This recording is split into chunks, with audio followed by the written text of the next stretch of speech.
최근에 중국 러시아 해군이 동해 그다음에 제주 남방 해역에서 연합 활동을 강화하고 있다 이런 뉴스가 좀 나오는데 이게 어떤 배경이고 이게 뭐 이번에 뭐 갑자기 일어난 일인지 아니면 항상 있었던 일인지 이 하여튼 의미가 어떤 걸까요?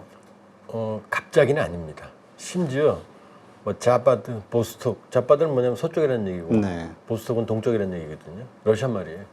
이게 군사훈련 명칭이에요. 중국군이 러시아에 파견돼서 훈련하는 거예요. 육상훈련을. 연례적으로 해왔습니다. 그 다음에 중국군과 러시아 공군이 합동으로 네. 공군훈련, 비행훈련도 해요. 어디에서요? 동해에서요.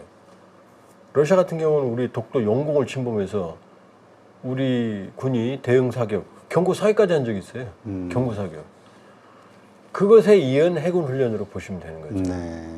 그건 왜 그러냐면 크게 보면 큰 그림으로 보면 지금 인도 태평양이 전략적 공간으로 아주 중요해졌죠. 그렇죠. 원래 인도 태평양이라는 개념은 전제해서는 안 되는 개념이에요. 자, 인도양, 태평양 이런 지역 개념은 장기간의 역사와 문화를 통해서 공유되는 거거든요. 내가 오늘 인도 태평양 이렇게 말한다고 되는 게 아니에요. 그렇죠. 근데 갑자기 인도 태평양 개념이 탄생했어요. 누구에 의해서? 트럼프 대통령이 일기 때 인도 태평양 전략서를 처음 내거든요. 누구 잡으려고? 중국 잡으려고. 왜냐? 원래 태평양에서 중국을 막으면 되는데 내려오는 걸 그럼 서쪽이 지금 비잖아요. 서쪽을 막아야 되니까 인도양에서 막아줘야 되거든요. 누가? 인도가. 인도는 중국하고 왼수잖아요. 네. 이게 인도 태평양 개념이거든요. 그리고 인도 태평양 우리가 좀 간과하고 있는데 나토, 독일, 영국, 프랑스, 네덜란드 이런 EU, 유럽 국가의 해양 세력들이 계속 인도 태평양으로 들어와요. 네. 영국의 항공모함도 오고, 뭐 독일의 구축함이 오고, 뭐 네덜란드의 프리기탐이 오고 계속 들어옵니다. 이 그림을 보면 마치 19세기 말 열강들이 이 동아시아로 오는 그 그림하고 유사할 정도로 관심이 많아져요. 네. 왜냐? 인도 태평양이 이제 뜨거운 핫스팟이 됐잖아요. 자, 한국, 일본, 중국, 대만 TSMC 어마어마한 경제적 중요성. 그렇죠. 세계적. 그 다음에 미국의 인도 태평양 전략으로 중국을 견제하니까 EU도 이제 이 중국 견제에 동참을 하는 거예요. 크게 보면. 그러니까 이 인도 태평양의 지역적 공간성이 중요해지니까 중국이 여기에 대응해서 이제 해양 패권을 장악하기 위해서 배를 막 찍어냅니다. 찍어내요. 지금 미국의 주요 함선 작은 거 빼고 이 295척이거든요. 항공모함 포함해서. 네. 근데 중국은 올 초에 이미 370척 플러스 알파예요. 네. 계속 찍어내요. 계속 찍어내요. 그러니까 미국의 입장에서는 자기 혼자의 힘만은 버겁고 그래서 우리 마스가가 통하는 거예요. Make America Shipbuilding Great Again. 미국 조선업은 붕괴됐거든요. 그냥 군함만 그냥 주문발주로 하고 있거든요. 근데 조선업이라는 게 붕괴되면 기반이 없잖아요. 그렇죠. 그럼 군함 건조도 차질을 빚거든요. 우리 도움 없으면 미국 군함 찍어내는데 구조적으로 한계입니다. 그렇죠. 한계입니다. 조금 얘기가 좀 샜는데 중국이 전 세계 조선업의 54%, 상선 기준 우리가 28%, 일본이 11%거든요. 근데 고부가 가치 선박은 우리가 다 만들어요. 네. LNG 선박은 우리가 80%예요. 그렇죠. 그러니까 군함이 고급 선박이거든요. 그러니까 미국의 입장에서는 가능하면 나토와 협업을 하고 싶은 거죠. 이건 바이든 때예요. 근데 트럼프 대통령은 또 어떤 나토가 너무 끼는 것도 싫어해요. 여기에 자기가 지배하고 싶으니까. 어찌됐건 이런 전략 공간의 중요성이 커지면서 미중 해양을 둘러싼 패권경이 커지잖아요. 네. 그러면 나토가 들어오듯이 러시아도 어떻게 생각하겠어요? 영향력을 투사하고 싶을 거 아니에요. 내가 지금 우크라이나 때문에 힘은 좀 빠지고 그렇죠. 있어도 거기다가 지금 한미일 연합전선이 만들어지니까 그럼 이제 북중러가 만들어져야 되거든요. 네. 북중러. 이 관성이에요, 이게. 관성. 근데 북중도 되고 북러도 되는데 북중로는 힘들어요. 왜냐하면 북한이라는 그 공간에 대한 러시아와 북한과 중국의 이해관계가 충돌하니까. 네. 그러니까 북중로 군사훈련 이 가능성은 높지 않아요. 지금 우리는 한미, 미일 하는데 이제 한미일도 군사협력을 확대하고 있거든요. 그렇죠. 그럼 자연스럽게 이 해양에서 러시아와 중국의 협력 관계는 강화될 거 아니에요. 그 흐름이에요. 크게 보면.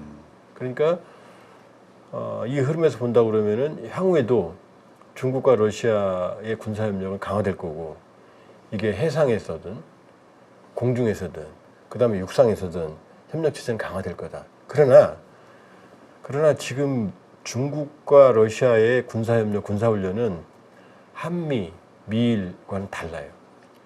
한미 같은 경우는 통합작전 체계거든요. 네. 그 주의 체계가 하나예요. 근데 중국과 러시아는 이 육상훈련을 해도 그냥 각자 가서 자기 훈련하고 돌아옵니다.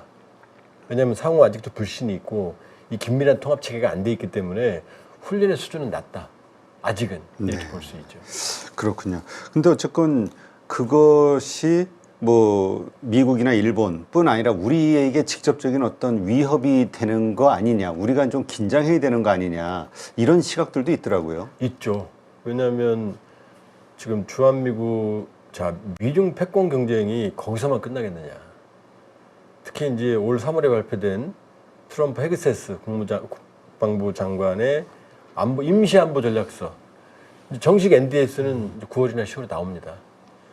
거기 뭐라고 나오냐면 미국은 이제 중국 견제에만 주력한다. 네. 중국의 대만 침공에 대비한다. 이렇게 돼 있거든요. 그 다음에 과거에는 주한미국, 물론 이제 1953년에 체결된 한미 상호 방위 조약에는 태평양 지역의 안보라는 얘기가 들어있긴 들어있어요. 네. 그러나 한미 상호 방위 조약이 체결된 이유는 북한의 남침 때문이고 그렇죠. 공간적 전투 범위는 한반도였거든요. 근데 이게 깨졌어요. 지금 브런슨 주한미군 사령관 포함해서 미국 주요 외교 안보 라인이 하는 얘기가 뭡니까? 미군의 전략적 유연성, 그 다음에 한미동맹 현대화. 이건 뭐냐면 북한은 이미 한미의 게임이 안 되니까 한국군만으로도 재래시장은 압도적이거든요. 아, 북한은. 왜 우리가 5위거든요. 북한에 대응하는 건. 자꾸 이제 이런 얘기하면 막 댓글들이 무슨 핵이 없는데 뭐 전략 무기가 없는데 무슨 소용이냐. 아니 그러면은 독일, 뭐 이태리, 캐나다, 지금 뭐 일본 이 군사력이 다 꽝인가요? 아니에요. 글로벌 파이어 5위 맞아요. 맞아요. 어느 정도냐면 영국 무섭죠? 군사력? 프랑스 무섭죠? 그렇죠. 독일 무섭죠? 영국 주력 탱크 200대 단위, 독일 300대 단위, 프랑스가 좀 많아서 느클레르 400대 단위거든요. 우리 2,300대예요. 사람들이 잘 모르거든요. 영국, 프랑스, 독일, 이태리 합쳐도 1,000대가 안 돼요. 네. 1,000대가 안 돼요. 그러니까 대리식 전력은 우리가 월등히 앞서요. 북한이 구축하면 자빠지겠어요. 안 되니까. 안 되는 줄 알면서 왜 그랬을까. 그러니까 미국 생각은 재래식 전력은 니네들이 해도 돼 이제. 그러니까 전시작 조건 환수도 얘기가 되는 거잖아요. 네. 다만 니네가 핵이 없으니까 우리도 핵이 없으니까 그럼 어떻게 핵은 내가 해줄게. 요게 지금 이 한미 간의 암묵적 합의예요. 네. 그럼 미군 입장에서는 주한미군을 어떻게 쓰고 싶겠어요? 북한이 아니고 중국한테 쓰고 싶을 거 아니에요. 그러면 우리 입장에서는 어떻게 되는 거죠 이제? 그럼 주한미군이 대만에 가면 우리도 개입되는 거 아니야? 이런 문제가 발생하잖아요. 그렇죠. 자연스럽게 그냥 휘말리는 거 아니야? 그렇죠. 그러면 중국 입장에서 한번 생각해 보세요. 중국이 만일에 대만을 침공하면 한국에 있는 주한미군도 잘못하면 한국군도 올 수 있는 거 아니야? 이렇게 생각할 거 아니에요. 그렇죠. 그러면 여기 붙잡아두고 싶을 거 아니에요. 못 움직이게. 그럼 어떻게 되겠어요? 북한 보고 야 너 사고 쳐. 그다음에 러시아 보고요. 야 동해에서 좀 사고 좀 쳐줄래? 그럼 못 움직이잖아요. 이쪽이. 그렇죠. 이 그림인 거죠 전략이. 그러니까 이제 이 한미 동맹의 전략적 유연성, 주한미군 이 한미 동맹의 현대화, 이거는 미국의 입장을 우리가 완전히 부정할 수는 없죠. 네. 근데 이제 우리가 한미 상호 방위 조약은 뭐예요? 방위하는 거잖아요. 그렇죠. 서로가잖아요. 이거 우리 이제까지 우리가 전쟁하거나 침략당하면 미국이 도와줘. 그 근거가 이 조약이었는데 요즘 따져보니까 미국이 공격을 받아도 우리가 가야 되는. 근데 그게요. 옛날에는 우리가 없었잖아요. 네. 아무것도 없었잖아요. 그러니까 우리가 도와줄 게 없잖아요. 그렇게만 생각했는데 이제 미국이 보기에 너 많이 컸어. 그다음에 군사력 세계 5위고 경제력은 10위고 뭐 문화력은 세계 1위 아니에요 지금? 캐대헌 뭐 이런 거, 8.15 모니터 야, 이런 이제 거. 엔터주도 끝물이 다 됐네. 우리 박사님이 캐디언을 얘기하시니까.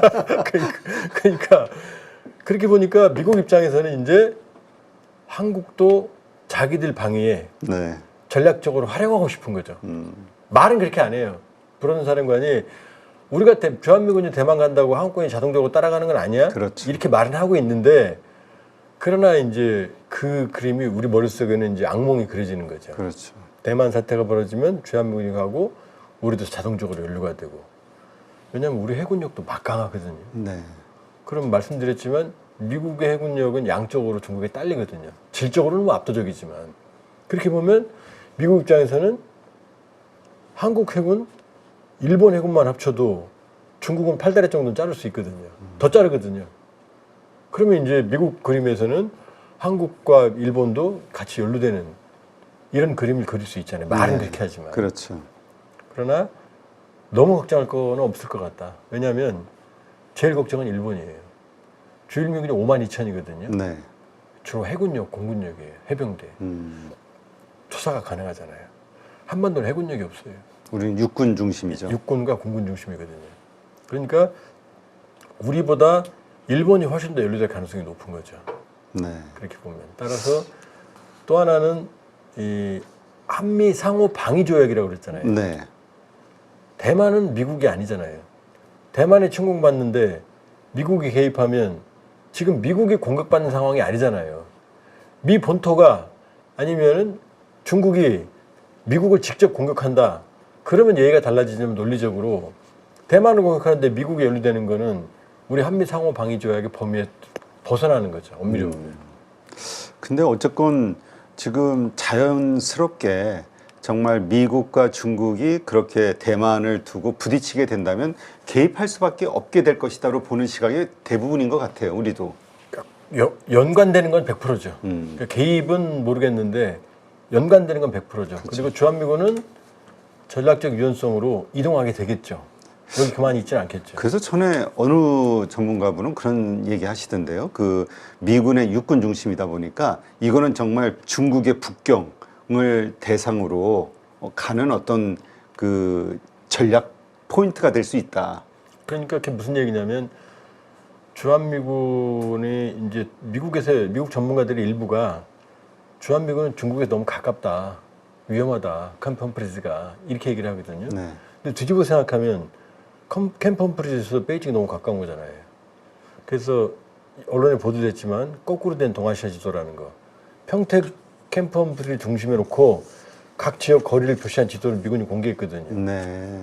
그건 뭐냐면 이게 지역적 거점으로 북한이 아니라 동북아시아의 지역적 거점 부대로서 군대로서 운영을 하겠다는 거거든요. 그 얘기예요. 그러면 이 주한미군의 육군 병력이 정예 병력이 북한을 통과하면 베이징까지 가는데 하루는 가거든요. 네. 하루도 안 걸려요. 빨리 가면. 아, 그래요? 상당히 스트라이커 여단 기동성을 갖춘 물론 이제 북한이 뭐 그냥 순순히 통과시켜 줄 리는 없지만 그러나 군사적인 관점에서 보면 주한미군을 견제하기 위해서는 중국군은 어디에 있어야 되겠어요?